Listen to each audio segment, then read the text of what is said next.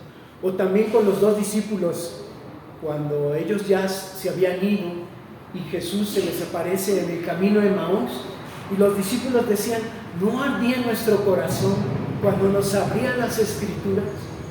Hermanos, eso es lo valioso. Esas son tus casas, esos son tus hermanos, tu familia, tus hijos. Eso es lo valioso. ¿A quién sigues? El discípulo, la acción del discípulo, seguir a su maestro. ¿A quién sigues? Debes de conocer a quién sigues, hermano. Yo te invito, todos nosotros debemos de conocer cada vez mejor a aquel que nos llamó. Conocerlo cada día mejor, profundizar en ese conocimiento. No porque tú digas, es que nadie conoce la hora y el día para que el Señor venga. Y nada más por eso no vamos a estar alertas. Debes estar alertas. Dice la parábola de las 10 vírgenes, prepárate, porque tú no sabes a qué hora. Pero el no saberlo es para que te prepares, no para que digas, bueno, como no lo seas saber, pues yo entrego el examen vacío, así sin contestar. Prepárate. O los talentos, ¿no? Lo entierro al fin que pues, al Señor, después lo desentierro y le entrego lo que es de Él. Prepárate. Conoce a quien te ha llamado. ¿Por qué lo sigues? Tienes que tener una correcta motivación. ¿Por qué sigues al Señor? Tienes que analizarte. Acércate al Señor, así como Pedro a la hora de acercarse, el Señor también lo escudriña y le dice, tú también tienes que cambiar esto. Sigues pensando en las cosas, en el tener. Una correcta motivación. ¿Por qué lo sigues? Y finalmente, ¿para qué lo sigues? Rodrigo en una de sus predicaciones decía, ¿por qué eres cristiano? ¿Para qué eres cristiano? Y nos hacía preguntas, ¿no? Y yo me pongo a anotar, ¿no? Y también luego reflexiona uno. Y yo decía, ¿qué contestaría eso? Yo te comparto algunas cosas, pero sería bueno que tú también las escribieras. ¿Para qué sigues a Jesús? ¿Para qué sigues a Dios? ¿Para qué sigues a Cristo? ¿Por qué le sigues a Él? No para que al final de tus días digas, híjole, creo que seguir a Cristo fue un error. Fue tiempo perdido. ¿Para qué sigues a Cristo? Si me preguntaran así, ¿para qué lo sigues? Para crecer espiritualmente, para aprender a vivir la vida que Dios me da, cada instante que Dios me da, para que me limpie más y más y me moldee a su imagen. Así me duela, ¿no? Porque eso de moldear como que no es tan fácil, ¿verdad? Depende cómo te dejes, ¿no? Para vivir de acuerdo a los principios del reino, una ciudadanía en el cielo. La vista aquí, pero mi vista realmente, nuestra vista debe estar en lo permanente, hermanos. Esto no es permanente. es una sombra de lo que Dios ha preparado para sus hijos. Es una sombra, es una imagen de lo que Dios tiene preparado. Entonces te estás preparando para vivir de acuerdo a esos principios, una ciudadanía en el cielo. Fíjate, Mateo 19, cuando le contesta Jesús a Pedro, ¿qué pues tendremos?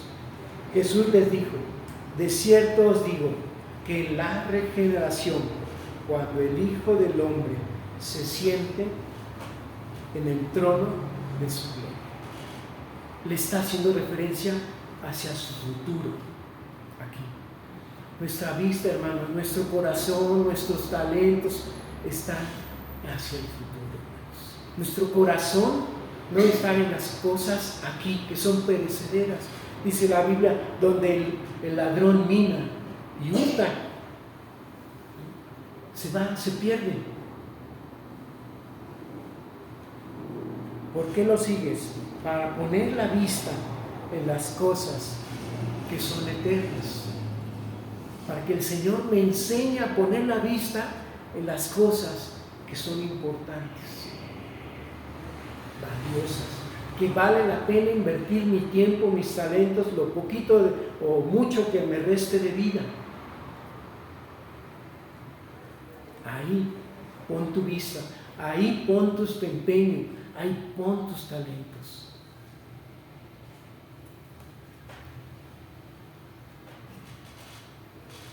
Decía Pedro, ¿a quién iremos? Decían los discípulos, ¿no ardía en nuestro corazón?